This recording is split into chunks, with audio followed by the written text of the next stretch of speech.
So very quickly, I just want to show you a technique that I think is really useful for adding width and dimension to a great many things.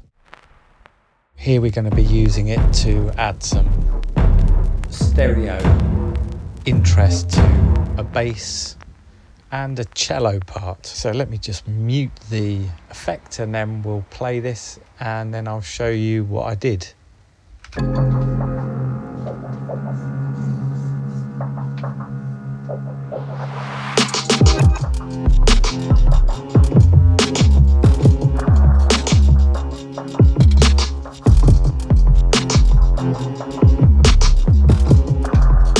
Okay, that's without. Now let's unmute this and we'll bring in the wide effects.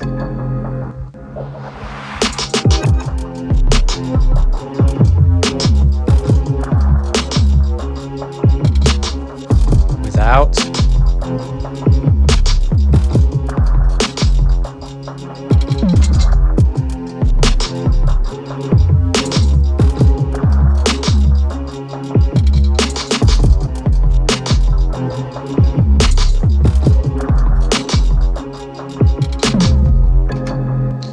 Okay, so let's take off these effects. So the first thing we're going to use is Logic's pitch shifter, and we're actually going to select dual mono.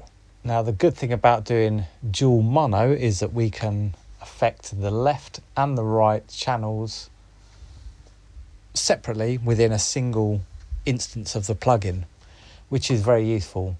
And we're kind of using an age-old technique where we pitch the left and the right signals slightly apart from each other, so we're pitching slightly down on the left, slightly up on the right. This is just by a few cents,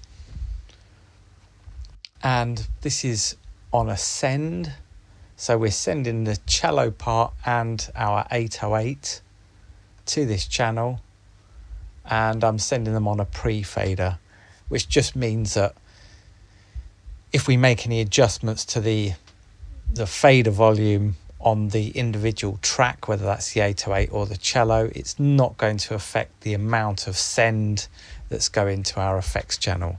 And I prefer to use sends in that way most of the time. Now, I'm also adding some EQ. We've got a low shelf and a high shelf, and we're just trying to get rid of some of the really low frequencies, some of the high frequencies, trying to avoid some phase issues in the low frequencies in particular. We've got a bit of compression on the end and quite heavy compression. The threshold is really pulled down, the ratio's up, and we've got the makeup gain at plus 31 dB. So we're sort of slamming this just to try and just squash it right down, and then we can bring the volume up and sort of blend it into taste. Now, I've also messed around with adding a bit of supermassive, so some reverb. I don't think this is totally necessary. I think it sounds quite good with the cello. I'm not so convinced on the bass, but it's just really to sort of demonstrate that you can sort of add this in. It may not be the best choice in this situation, but let's just do a before and after again. And actually, let's just listen to this 808 with and without.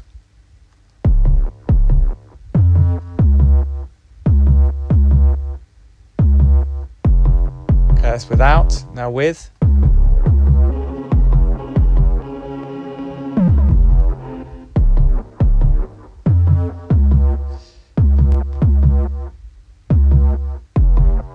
So yeah, I'm going to take the reverb off there. So let's do another before and after. This is without. And this is with.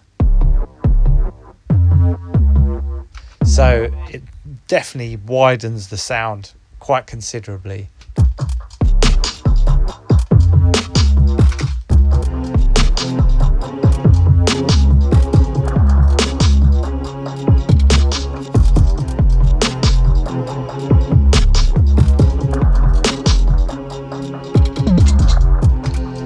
So yeah, I think that's a really useful way to widen a sound, and I think this kind of technique is normally used on vocals, but it can equally be put to good use with some bass sounds and some cello sounds. So if you like this technique, why don't you have a go yourself and see what situations you can sort of apply this to in your own productions. I hope you like that one.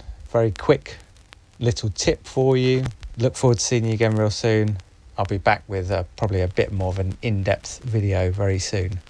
Until then, look after yourselves, look after each other, keep creative, and yeah, I'll see you on the flip side. Peace out.